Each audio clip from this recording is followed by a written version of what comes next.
Okay, we are recording. In this session, we will have 8 students presenting their research from the business department. The first presenter will be presenting by himself, and the remaining 7 students will be presenting as a group. I will introduce each presenter and read the title of their presentation. Presenters, please share your screen while I'm introducing you. Please note, Romashal, and I apologize if I'm butchering your name, you have 7 minutes to present your work and 3 minutes to answer questions. I will give you, or Ms. Waller will give you a 1-minute warning if necessary. And I believe the other day when we practiced in the group, because there were only 2 sessions, it was said that y'all had practiced and really didn't need the warning. So judges will also be providing you with a participant ID, which will go at the top of the judging form. All attendees will be muted throughout the presentation.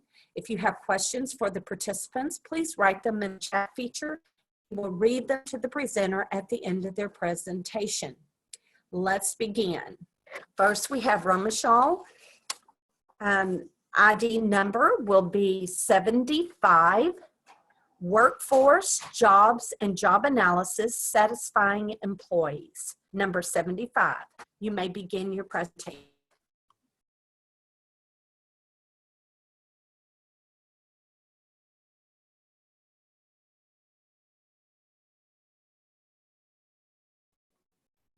Romashal, I can't hear you. Can you check to see if you have unmuted? I did unmute her. She got remuted, but she's unmuted now. Okay.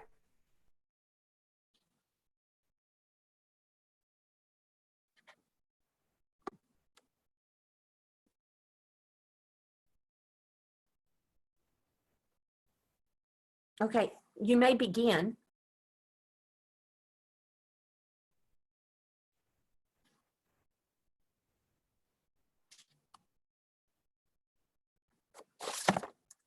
Okay.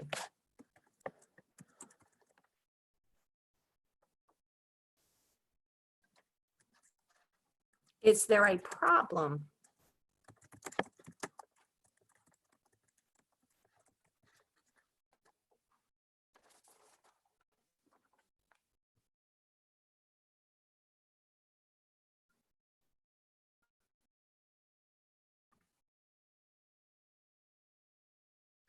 Okay, we've not had this happen today. So let's do this. While we're figuring out the computer is here, let's go ahead and do the group, and then we'll come back.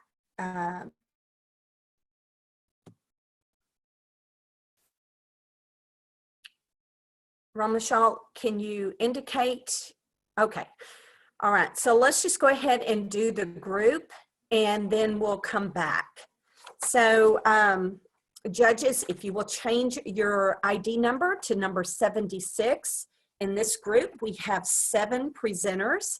We have Mihair, Meredith, Harley, Romeo, Alexis, Robert, and Alberto.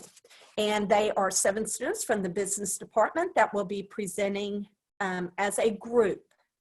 So we will go ahead and let them share the screen. I believe, Meredith, you are sharing the screen. Their ID number is 76, and they will have 25 minutes to present their presentation and 5 minutes for questions. And this is Revitalizing Alexandria. Good morning, and thank you for attending. My name is Meredith Rogers, and with the assistance of those listed here, we present Revitalizing Alexandria, Improving the City Step by Step. I'm one of 7 interns involved with the revitalization project for the City of Alexandria. Interns worked on a strictly voluntary basis, as this was an unpaid internship. This internship is part of a pilot project to identify and assess blighted homes within the city and to then identify owners and heirs of those properties. Once these structures have been identified, the revitalization process will begin. With 27,000 homes needing evaluation, the project was divided into 3 methods for data collection: field survey, research, and analytics. For field survey, we worked with Alan McKeel, survey technician for the engineering department, using a survey approach to identify and evaluate city structures. Research interns partnered with Greg Bennett of the property tax department to identify owners and heirs and enter property information, implementing many data entry techniques. Shirley Branham, community development administrator, works with interns on analytics using data entry and analysis methods. Please note that during this presentation, there will be images with information blocked out to honor a confidentiality agreement we were required to sign. At this time, I would like to turn the presentation over to Harley Walker and Alberto Miller. Hi, my name is Harley Walker, and my major is business administration with a concentration in management, and I'm here to tell you about the technology used for the field survey. In the beginning, the restoration process, the problem at hand is the condition of various structures throughout the city and safety and security of neighborhoods in which they are located. The goal of the field survey is to catalog structures within Alexandria's city limits. A short-term focus of the result is to identify vacant lots or structures. These vacant lots and structures are potentially hazardous to the public health and safety. The goal is to use this data to focus our efforts and money towards the best approach. This approach ideally reflects the ends and concerns of the community and the reality of the situation as evidenced by the data the team collected. Now to explain the survey. For the field survey, the method we used was downloading an app called Survey 123 onto a smartphone. The picture to your left is what the app looks like. Once the app is open, it brings you to a blank survey. When identifying the structure, you fill out each blank. Is the structure commercial or residential? In this case, residential. And if the address is displayed, other options will appear to better describe the location. This address was displayed, so I marked yes. Then filled out the other address information. Next, it asked if the structure appears occupied, which was not the case for this structure.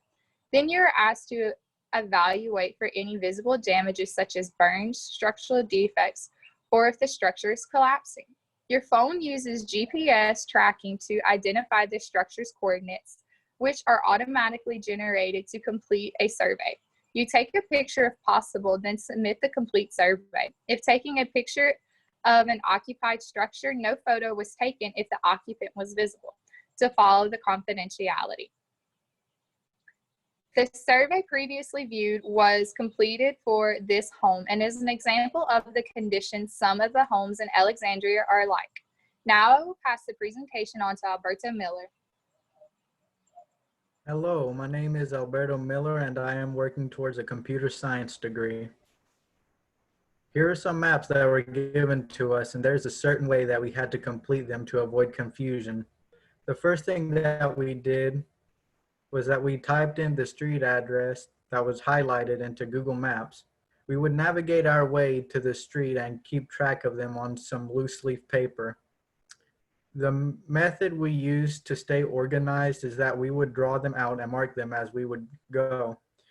We would put a check mark right beside the streets that we completed so we don't record them again. Sometimes we would have time to do multiple routes, and some days we could only do part of the route. But if we didn't get them organized, they would have been a lot harder to complete. We did a fair amount of surveying each week. There were about 900 houses surveyed in the week we did work, and we would have done more given the current circumstances. Here, we have some data about the houses that we collected. From this graph, it shows that there are many houses that do not have any damage at all. There is about half that amount with houses that have structural defects, and very few houses are burned or collapsing. In this neighborhood, most of the houses are fine. This chart is to describe what type of action should the city take to improve Alexandria. The structure condition chart is a reflection of the damage visible chart. The houses that were fine are translated to no demo/rehab. The houses that had a little structural damage are placed under rehab later or rehab soon. The houses that were either burned or collapsing would be put under demo soon or demo later. Both of these charts represent the number of houses that we did per week. Well, that concludes the field survey portion, and I will pass it over to Alexis Dagerpont and Robert Jones. Hello, I'm Alexis Dagerpont, and I'm in the process of obtaining my bachelor's degree in accounting. I took part in field survey as well, but I'm here to discuss my more recent involvement, the research portion of the internship. This process was more of a secondary research than field survey, which was primary considering we were collecting information using our best judgment. For the research portion, I would gather information from a multitude of sources, which will be discussed in more detail by Robert when I conclude my presentation. This information would be entered into my permit and would give the City of Alexandria workers easier access to personal information and documents. I will now give you a brief rundown of the method this process involved. Keep in mind some information has been censored for confidentiality purposes. Our first slide is a general overview of the platform My Permit Now. The first step would be to select a few classifications in the project details. This allowed the project number and other necessary sections to generate. I would fill in as much information as I could gather regarding the owner of the home or business, the name, the address, phone number, or email. Within project information portion, both 2015 International Property Management Code and 2019 City of Alexandria ordinances would be selected, and these were the same for each project that we generated. Then a lien was created. Data was entered into My Permit Now from the tax assessor website, which then gave us the ability to search for more files on the Clerk of Court's website to finish filling out the lien and other information. Work orders were also created. The addresses had to be located on a series of various maps, including the historical district map as shown here. Then came the parish tax assessor information section. All of the files deemed relevant are uploaded, so our hires do not have to leave the project to gather more data. We had to remember to save often, or we might lose the data that we entered into the system. Now Robert is going to tell you about the different sources that were involved in this process. Hello, my name is Robert Jones, and I graduated in December from LSUA with a degree in general studies, which included a concentration in political science and a communication studies minor equivalent. During the primary research field survey portion of this pilot process, I took pictures of over 150 properties in a total time of 30 hours. In the research portion of the pilot process, I added information to permits for 75 properties over the course of 100 hours. During this pilot process, I took the initiative to seek out new ways of innovating the data entry method and documenting the revised method with links to various searchable maps for others to use for the purpose of helping to revitalize the city. I will now review the sources used in conducting the secondary research. First, we had the Alexandria zoning map, which I overlaid before realizing that I could ask an expert. I reached out to survey technician Alan McKeel of the engineering department of the City of Alexandria. He provided us with this ArcGIS map to guide our designations of the jurisdiction code data. Next, we had the City of Alexandria Council Districts map. I found a searchable one for us to use. Next, we had the City of Alexandria Block Group map, which I also overlaid.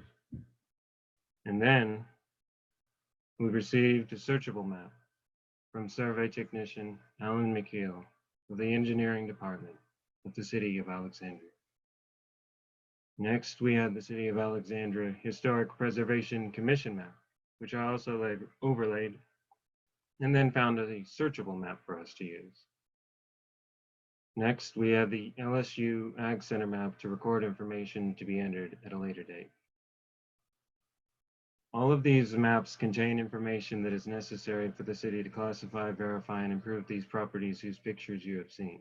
Because we have faster methods of obtaining this information, we can help the City of Alexandria revitalize itself faster. For this purpose, I have also been teaching myself Python in the hope that I can help automate the system in the future. I will now turn the presentation over to Romia Jamaluddin.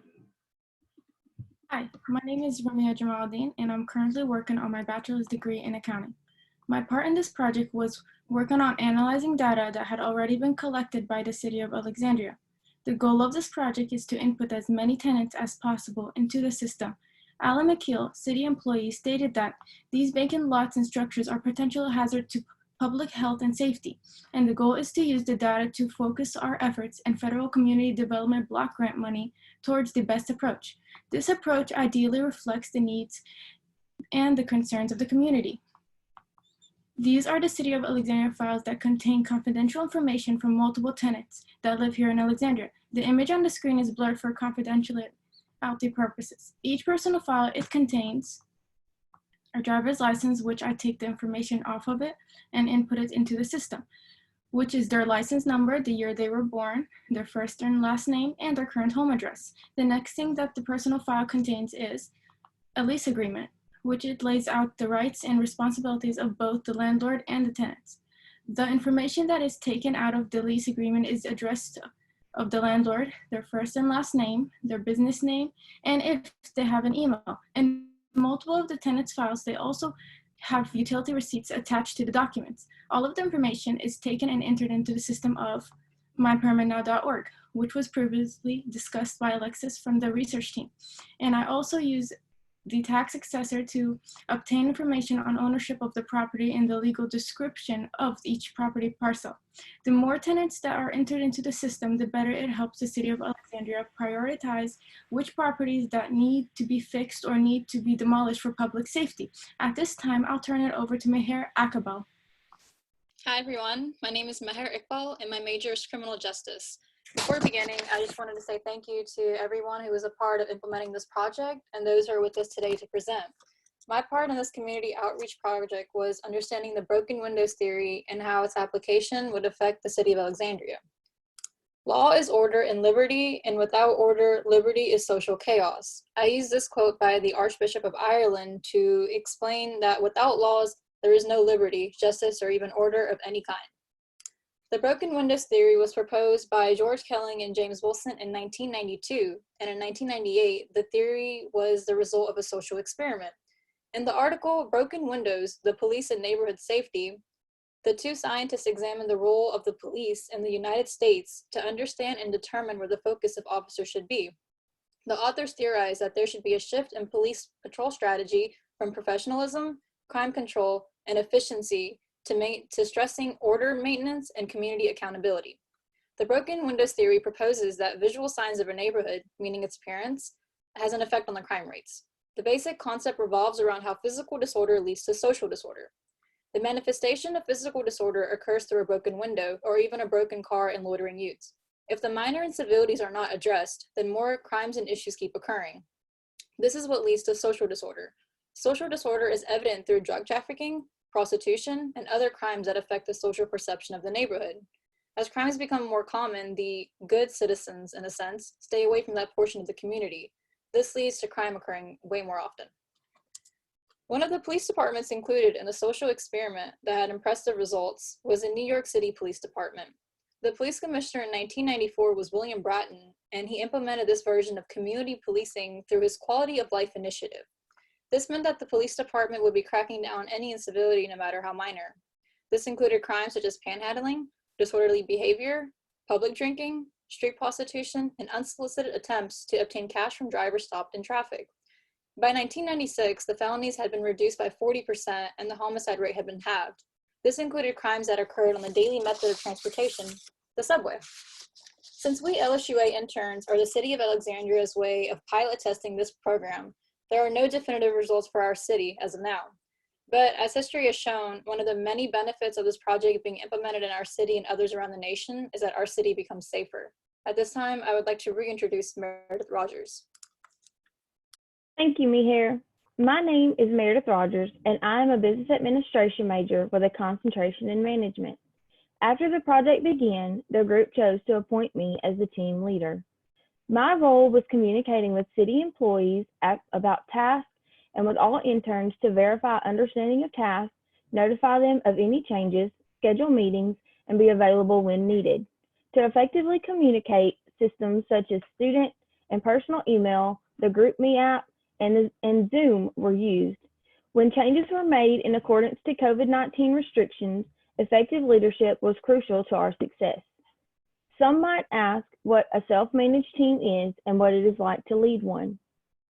Originating in the 1950s, British scientist Eric Trist made reports of self-regulating coal miners in his famous article, Some Social and Psychological Consequences of the Longwall Method of Coal Getting.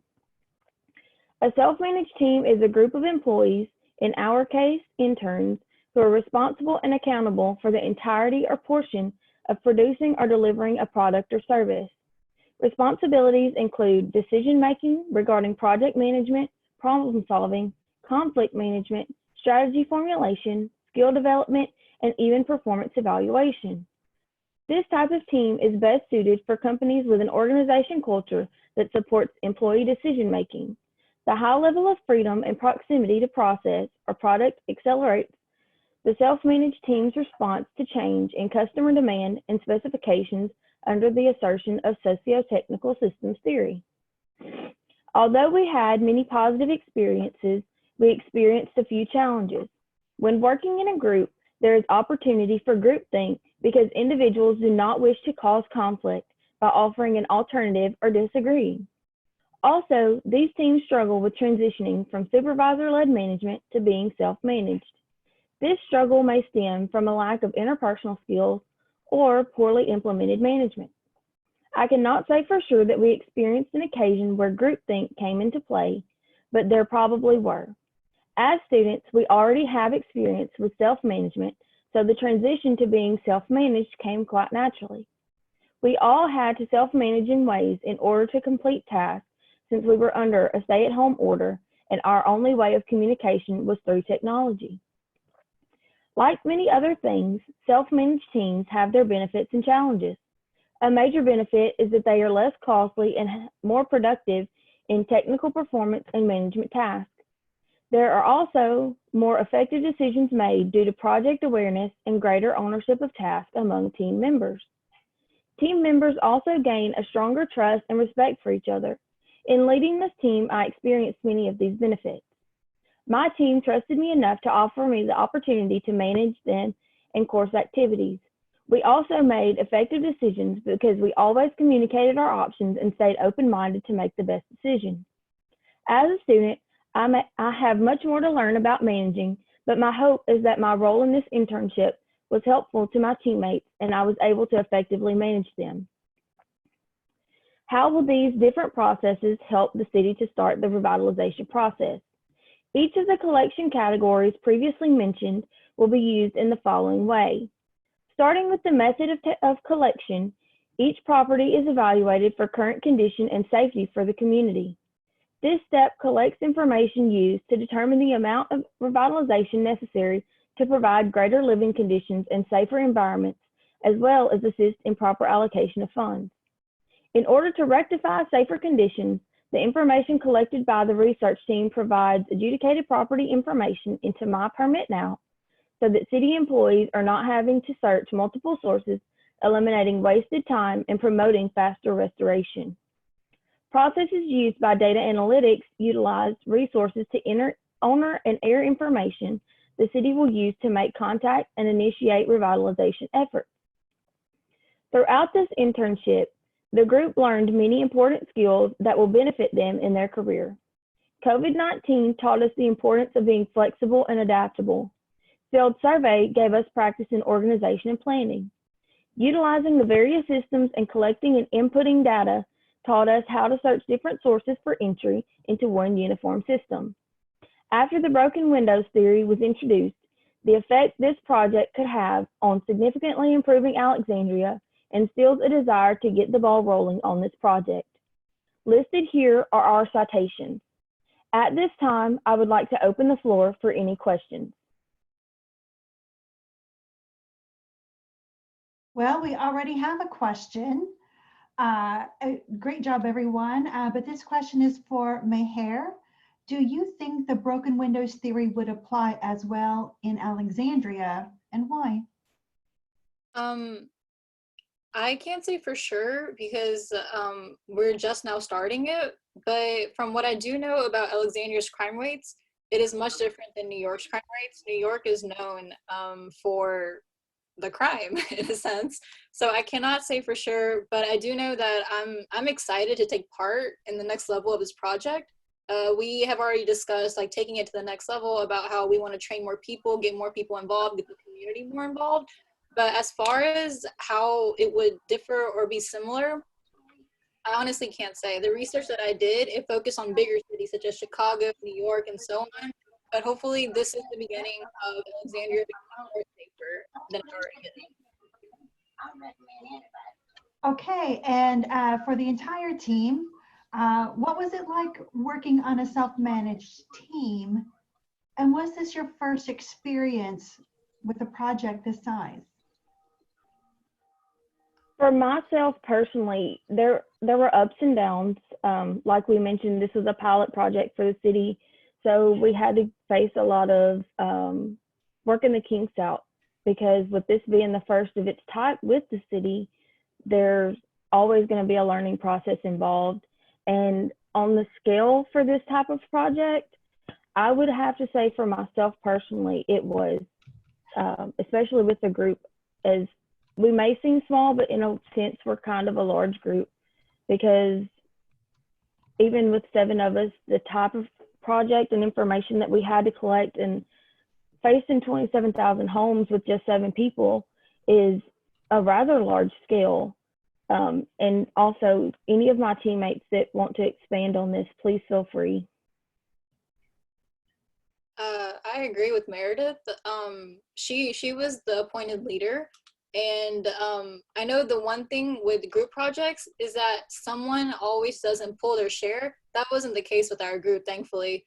Meredith stepped into place really quick, and every other group member that I've worked with on this project, like, they've been fantastic. So for a project this size, as Meredith said, I'm happy that for the pilot testing portion of it, I got to work with my group members, because it was insane, honestly, having to go through this whole process, having to start it and work through the kinks that we didn't even realize we would run into. I'm just happy that like we got this far, and hopefully everyone feels the same. I hope. I would concur with Mayhair's valuation, especially the use of the word insane. Thanks. Okay, this is a reminder to everyone that if you have any questions, please put them in the chat box, and Ms. Waller will address the question to the appropriate presenter. And we have another question. Ms. Seagobin is from New York, and she knows the Bratton policy well. Did the group use the crime numbers and forecast what Alexandria's crime fit into certain categories and how to address them? As far as the crime numbers, no ma'am, I did not go that far into it, since like we're still trying to get used to it. My portion in this project, I'm the only criminal justice major. The others are more so business centered, but like accounting, management, so on. For me, I actually have people I know, like a personal friend, he's actually here today. He's from New York. And so I contacted him. He was raised there, and I wanted to get his opinion. And he actually came to New Orleans recently, and he compared the 2 cities for me. So we haven't really projected a proper set of numbers, because this is the first time that we're doing it. But when I found the initiative, I thought of all my teachers and how they've emphasized community policing. And so his quality of life initiative, that's really why I wanted to include it, because there was also another program in Chicago more recently, but I wanted to include this one because it was all about how New York is known for this thing, but they want to eradicate the negative feelings with it, associated with it, and they want to make it better. And so Alexandria kind of has a clean slate. So instead of associating that with crime, we want to do something more. We want to already get started working on it before people start thinking that this is what we're known for, if that makes sense. I hope it does. Professor Lashny, I will ask your question in just a moment, but we have a bit of a follow-up. Ms. Siogobin also has a criminal justice degree, and she asked because she did the same comparison. Really? So now we'll go back to Professor Lashny's question. How will the skills you acquired assist you in successfully acquiring your first job after graduation? For myself as a management major, this project, being appointed the team lead, gives me the opportunity to actually experience firsthand what it's like to face the challenges that an actual manager faces on a daily basis in running a company or things of that nature. So coming out of this project upon graduation, I will be able to present the fact that I led this group of 7 people with a pilot project for something as large as the city. So that would benefit me, kind of give me a bit of a heads up in what I'm actually majoring in as to going into a company. I'd also like to add on to that. Before this project, I don't think I had ever spoken to Dr. DuPont at all. And Harley Walker, she's here. She's part of this program. She actually convinced me to do this internship. I even missed one classes for Dr. Nararity, and I went to the meeting for this internship. And so I was so into it, and I had to meet Dr. DuPont. And for me, it took me a minute to get comfortable with my own professors. And so when I met Dr. DuPont, it was just like a whole new world. He was so supportive, and he supported every one of us in so many different ways. And so I'm just like, for me, it was just a big thing that someone outside of my major who had no idea about my grades or anything, he just met me, and he was so supportive of all of us. So that was one of the biggest things for me. That's why I still went through with presenting. Well, I hope Professor Nararity gave you a pass for that. She did. Thankfully, she did. Yeah, she's pretty great. Okay, I actually have a question real quick. Did anybody encounter any resistance from the tenants when you were out there gathering data, taking photographs of their houses or properties? When we were out canvassing the neighborhoods to complete these surveys, we did on, I believe, 2 to 3 instances have people come up and want to know what we were doing and things like that. Luckily, we were provided a badge lanyard with the city information and just told them, you know, what we were doing, that we were trying to do a restoration project with the city. And we had information for Shirley Branham. She was able to give them any further information if they were to reach out to her to expand on what the purpose of the project was and why we were out taking these pictures.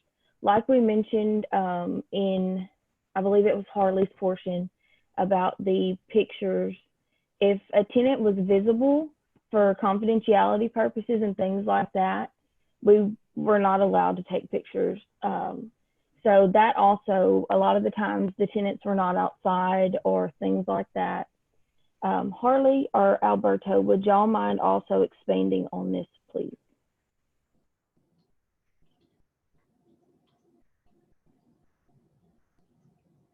Yeah, sure. It was kind of fun actually to be able to go around and take the pictures and everything and fill out the stuff for the city. But like Meredith said, when we would ride around, if a house owner would be out on the front porch or in the front yard and we go to take a picture and someone else would have to be like, hey, they're on their front porch, put your phone down before we get in trouble. We didn't want the tenants to come and yell at us and be like, what are you doing, and have to explain.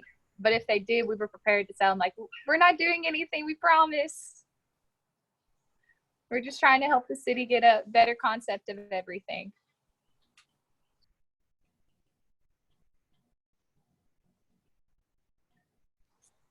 I feel satisfied. Oh, did you have something else to say? I was just going to ask if Alberto wanted to expand on anything. No, not really. Okay, good enough. I feel satisfied with your answers. Dr. Correa would like to know the most important thing you learned as part of this project. I think for me, if no one else wants, I'm just gonna go first to get started, I guess. In the middle or in the very beginning of this project, my mom was actually in the hospital. So I just completely disappeared from this project for about at least a week, I think. And before that, everything was going along well, I thought, and it was going great. But once I disappeared, like off of it, it kind of was like this realization that everything just keeps going and you can't stop. And so I think that was the most important thing, because when I came back, I had to catch up, I had to adjust whatever I was doing. And once I saw all the progress that everybody was making, like most of the houses that they recorded, the 900 properties, it was most of the other members. And for me, I was just around like doing everything else, you know, like doing other things. They did most of the heavy lifting. And so when I came back, it was just like this realization that you can't just get lost in something, I guess. And it was so much more deeper than like a academic realization. And so for me, I think that's where it was. Yeah. For me, I am not native to Rapides Parish, so to go around and see all of these blighted homes in Alexandria was really eye-opening, because some of these places you wouldn't normally go there, or you would try to avoid. And in fact, the pictures seen right below the questions box, that one of the other interns actually saw someone in that building. So it was occupied to an extent, or maybe a squatter of some sort. So I think that was the most important thing that I learned, is just how some of these people actually live in these homes, and it's just, you wouldn't think that. And I don't live around there, so I was like, well, this won't affect me personally. But when we were looking at these homes, it was pretty eye-opening. To expand on Alexis's part, I also am not from this area. I come from a 2 red light town in Northwest Louisiana, and I've always traveled. Over the summer last year, I got to go to New York, and I've always heard, you know, the crime rates and things like that. But you think about how everything is glamorized. And doing this project, it showed me and it opened my eyes to actual conditions of a city. Alexandria is not a major city, but it also has potential to be more than what it currently is. And I think that by improving the living conditions in the area, it could bring more business to the area, as well as improve our crime rates and things of that nature to benefit everyone of the central Louisiana area and of Rapides Parish. I want to speak about like what was important in this project to me. I've never like got a job, so working with the whole team was a different experience for me, knowing how I had to communicate with them, and also dealing, because of COVID-19, with my family, having to make time to talk to them, communicate, explain. Like we like met for like 2 weeks straight working on this presentation, and I had to make exact time, tell them, oh, this is perfect time, like 3 o'clock, 1 o'clock. We had to transition times so I don't affect our presentation practices, as well as dealing with family. So I learned that organizing time and communicating was a big major part of this project for me. Okay, I'm going to go ahead and ask the next question. Based on your experiences in this project, have any of you decided to pursue a job in this type of work, state, local, or federal service? For me personally, I haven't fully decided on what type of career path I want to do. I have a major passion for the cosmetic industry, but also after this project, it could possibly potentially sway me into something more state, local, things of that nature. Robert Jones, if you wouldn't mind, since you are a graduate, would you mind expanding on this question's answer? In what respect? Are you pursuing a job in this type of work? I'd be willing to consider a job if I'm offered one or if I see one. Robert, what about Python? Well, you mean how that would work? Yeah, like what kind of job would you be able to get? I never asked you that. What kind of job would you be able to get once you've learned Python, since it's helping this program? Well, I was thinking that because Python is a computer language and it's used to automate different computer processes, I wrote a book to how to automate things. And since things are taken from, or we were taking data from the tax assessor website and the clerk of court over to My Permit Now, it's kind of like having a bunch of people with shovels. And if you can automate that kind of thing, it's like giving them a ditch digger so that it amplifies the work done and makes it more efficient. So I'm not really sure about what the connections with employment are, but I do know that having that kind of skill and being able to apply it is very useful. And going through the internship impressed upon me just how useful it can be to have that kind of skill and be able to interface with languages and computers. Well, thank you all very much. Our time has run out. I think that Romacia is back on. She's having some internet issues. We're going to try this again. Hopefully the judges have had time to complete their rubric. And if we will go ahead and start the next presentation, it will be number 75, Romacia. And it's workforce jobs and job analysis satisfying employees. There you go.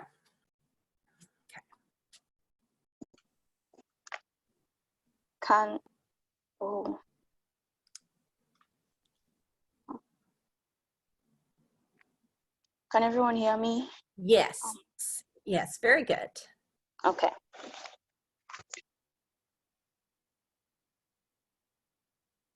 I am trying to go through this presentation on my cell phone instead while Dr. Gilliland is controlling my PowerPoints.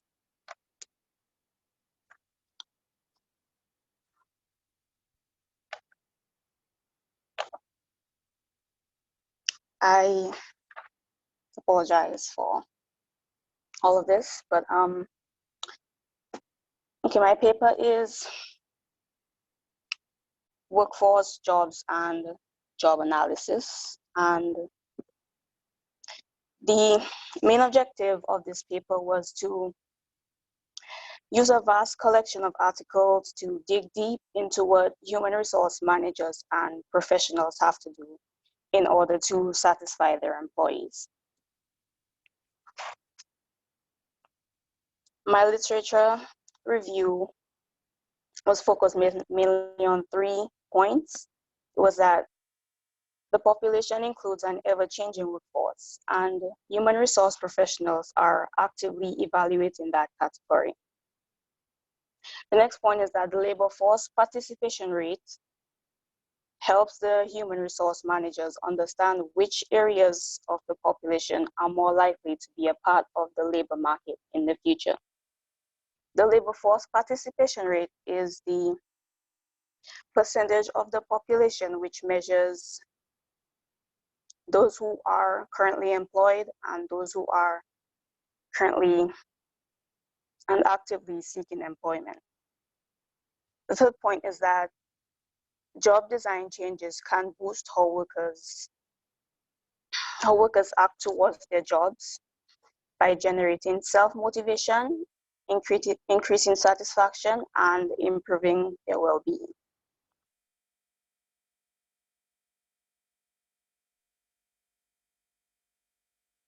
So one of the points that I was focusing on in my paper from the literature review was the workforce profile and diversity. The workforce profile is defined by several variables, such as one's age, the status in one's generation, employee skills, and how ready an individual is for work. Social demographics account for a heterogeneous environment in the workplace, and this creates a very diverse environment, which is very important and very beneficial for a company since it marks the experience of work.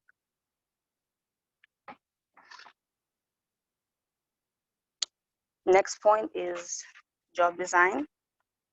And this is very important because it influences performance and it affects overall job satisfaction and impacts both the physical and mental health of employees.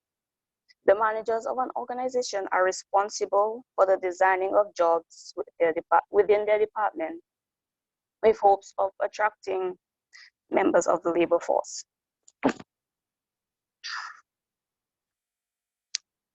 A main point towards satisfaction is how committed the employees are towards their job. There are three different dimensions of commitment. There is effective commitment, which is when employees want to stay. There is continuance commitment, when employees need to stay. And there is normative commitment, when employees believe that they should stay. Effective commitment focuses on desires, continuance on needs, and normative focuses on obligations.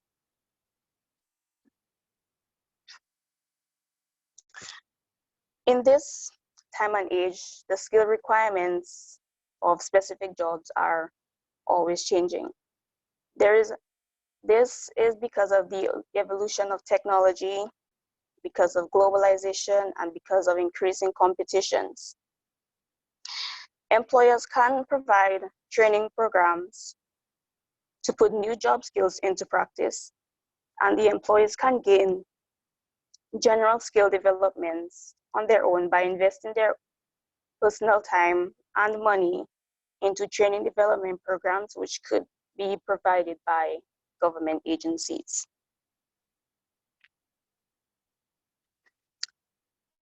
The most important part is job analysis, and this is it's basically what the job actually entails, like what the workers are actually doing. And its information would be collected. The information collected from a job analysis would be used for staffing, training, performance, management, and many other human resource activities. The accuracy of that information is very important as it pushes the effectiveness of the human resource management function. Overall, my conclusional findings were that job satisfaction may be affected by a series of situational job characteristics, such as the Herzberg two-factor theory, which places satisfaction between two main factors, which would be either motivational or hygiene. The motivational factors that influence satisfaction are achievement, recognition, work itself, responsibility, promotion, and growth. Hygiene diminishes dissatisfaction, and it does so through pay, company policy, and work-related relationships. Another factor to consider in job satisfaction is the age of the employee, which is referred to as developmental aging. This is when employees act differently towards jobs as they age. When they are first employed up until their 30s, they are highly satisfied. And then this level of satisfaction lowers as they enter their 40s, and then increases again as they enter their 50s and approach retirement. And this is the end of my presentation. I would like to thank you for listening, and you can ask questions now. And while we're waiting for questions, I just want to congratulate Ms. Phillip on her poise with all of her difficulties in getting through. She did a great job, as has everyone. I encourage you all to read the comments. A lot of the participants here have commented in the chat section. I did not read a lot of their comments, just the questions, but you've all got lots of compliments there, so please do read those. And again, we'll go ahead and open up for questions for Ms. Phillip. And I congratulate again you all. You did a great job. Thank you.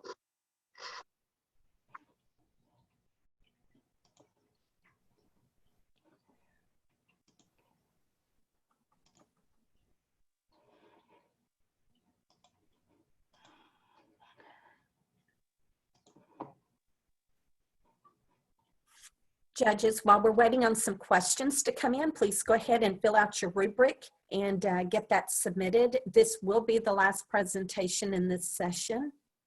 So if you'll go ahead and type your questions for her over in the chat box, we'll get them asked. And we have a question. What is the most important thing you learned from this study? The most important thing I learned was that satisfaction is actually really difficult to deal with as a manager. It is very difficult to influence satisfaction from your employees because satisfaction it comes from them and it's not something that you can actually force on them. Excellent. How can you use this research in acquiring a job? This research would actually well, to acquire a job, I guess I would have to focus on what actually keeps people motivated and what would actually keep me satisfied. I would have to figure out my level of my dimension of commitment, if I would want a job because I want to be there or because I need to be there or because I think I should be there. I should look at the two-factor theory and figure out which factor actually leads to my satisfaction in work. And I guess as I get older, I would eventually experience developmental aging. Yes. And how could you use our, it would be beneficial to the HR department of a company. So yes. Your research specifically could really help you with that. But every one of you have done research that would be helpful for acquiring a job, because this kind of go-getter sort of thing that you're doing here, employers do like to see that. So again, I congratulate you all in participating today. Thank you. Do we have additional questions for Ms. Phillip?